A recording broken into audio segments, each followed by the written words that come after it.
Organisasi Papua Merdeka atau biasa disebut OPM. Organisasi ini merupakan gerakan separatis yang berdiri pada 1 Juli 1965 oleh Setrum Korem, yang mana gerakan ini ada melalui Papera, penentuan pendapatan rakyat pada tahun 1969. Bagaimana rakyat Papua merasa bahwa proses integrasi tersebut tidak mencerminkan aspirasi rakyat Papua, sehingga menimbulkan resistensi yang kemudian termanifestasi dalam bentuk gerakan separatis. OPM sendiri mengusung ideologi kemerdekaan penuh dari Indonesia, atau bisa disebut mereka ingin membentuk negara sendiri atau mereka ingin memerdekakan Papua dari NKRI. Gerakan ini dilandasi beberapa argumentasi fundamental. Yang pertama, perbedaan etnis, budaya, dan agama secara signifikan antara orang Papua dan mayoritas penduduk Indonesia berbeda. Kedua, sejarah wilayah Papua, yang mana wilayah Papua berbeda dengan wilayah Indonesia lainnya dalam konteks kolonialisme. Yang ketiga, perasaan terpinggirkan secara politik, ekonomi, dan sosial di negara NKRI. OPM sendiri memiliki struktur organisasi yang lebih kompleks dengan berbagai faksi kelompok yang kadang tidak selalu koordinatif.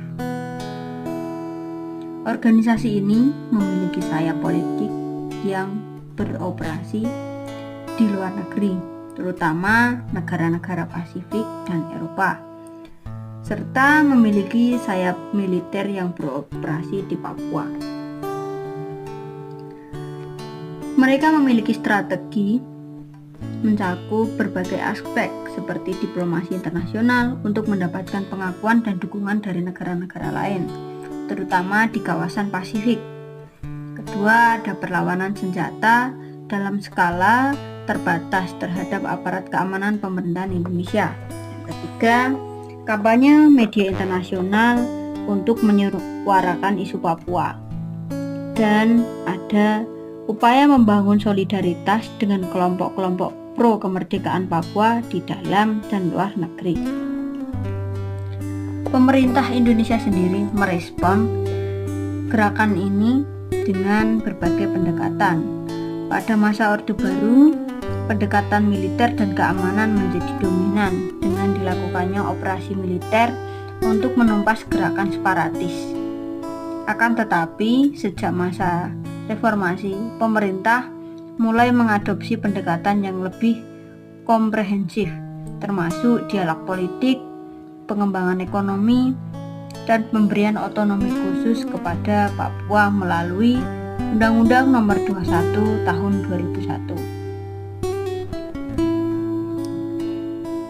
OPM sendiri berdampak pada negara Republik Indonesia, dan konflik yang berkepanjangan antara OPM dan pemerintah Indonesia telah menimbulkan berbagai dampak negatif, seperti ribuan korban jiwa telah berjatuhan dari kedua belah pihak, termasuk masyarakat sipil dari berbagai organisasi internasional telah mendokumentasikan pelanggaran HAM yang terjadi di Papua, baik oleh aparat keamanan maupun kelompok bersenjata. OPM sendiri menjadi tantangan dan prospek masa depan dalam penyelesaiannya, yang mana aspirasi kemerdekaan sebagai masyarakat Papua masih kuat sampai saat ini. Pemerintah Indonesia tetap berkomitmen mempertahankan integrasi wilayah NKRI.